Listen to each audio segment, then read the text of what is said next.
জীবনে অনেক পাপ করছি কিন্তু জায়েদ খানের পোস্টে নিচে কোনোদিন হাহা রেক দেই নাই। জীবনে অনেক পাপ করছি কিন্তু টিকটক থেকে সরাসরি ভিডিও ডাউনলোড করে ফেসবুকে স্টোরি দিই নাই।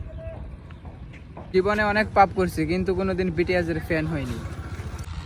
জীবনে অনেক পাপ করছি কিন্তু কোনোদিন মেসেঞ্জারে বিয়ে করি নাই। জীবনে অনেক পাপ করছি কিন্তু চুলে এরকম কোনোদিন কালার করিনি।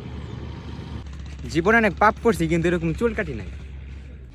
জীবনে অনেক পাপ করছি কিন্তু এরকম প্যান্ট পরি নাই। জীবনে অনেক পাপ করছি কিন্তু কোনো জায়গা থেকে আসার পথে Dhaka by, Mymensingh by, Gafargaon by এগুলা কোনোদিন লেখি নাই। By by. জীবনে অনেক পাপ করছি কিন্তু কোনোদিন বিড়ি সিগারেট খাই নাই। জীবনে অনেক পাপ করছি কিন্তু কোনোদিন কারো মেসেঞ্জারে গিয়ে কামান আছেন লেখি নাই। জীবনে অনেক পাপ করছি কিন্তু কোনোদিন কোনো মেয়ের পিছনে যাইনি।